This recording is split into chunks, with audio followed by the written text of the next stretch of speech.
Sister Loretta was a member of a modest order of devotees to Saint Dionysia, who was scourged and subsequently martyred by a barbarian king in the 5th century. Together, the sisters maintained a tiny hospice within the sanctuary of the Immaculate Heart in Ambaraka, in southern Nubia.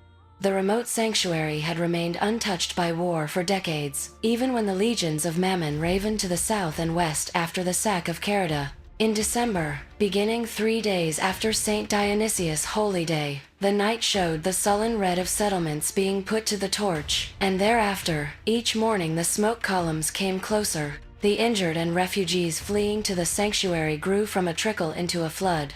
Bitter, defeated soldiers, terrified peasants, dust-streaked, hungry children, each day brought more, and the sisters could turn no one away. As the surrounding regions emptied, stripped bare by the followers of Mammon, food, medicine, and water became barely sufficient. Supplies were rationed, and the rations were cut, again and again. As bellies emptied and the sick multiplied, men became desperate, and inevitably, despite the sisters' protestations, harsh penalties were enacted upon thieves and looters, both real and imagined. Brutal discipline, devout prayer, and sheer desperation kept the sanctuary functioning across months of deprivation and torment, each day a dull, keening knife of despair. Finally, the Legion of the 5th Golden Horn took note, and closed in with the confident certainty of a hunter checking their traps. Even cornered, the people of the sanctuary knew that surrender to the Prince of Greed's brazen demands offered no peace.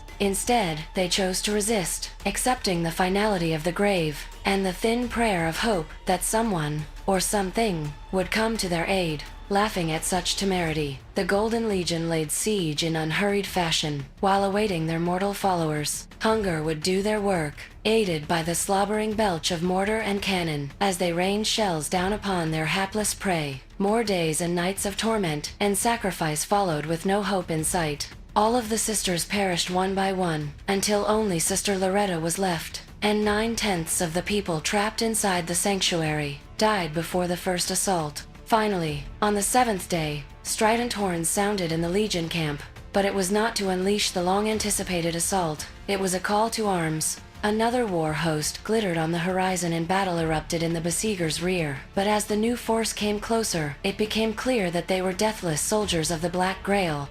The two forces, damned and dead, struggled like giants beside an anthill, and none can say who was the victor. The sanctuary was overrun in the fighting and left in ruins. Its defenders died to a man and woman. The sick and injured were slain in their cots. No refugee escaped the trap. And the final sister, the last of her order, the one who suffered, and witnessed, and prayed, and fought as everything she had ever known, or cared about, was relentlessly ground down, into dust and despair? Well, she lived, after a fashion, or at least she didn't perish in the rubble. Perhaps the Grail bestowed a gift upon her, or perhaps her apotheosis was truly divine. Whatever the truth, our Sister Loretta did not die that day. Our Lady of Penitens, she rose again.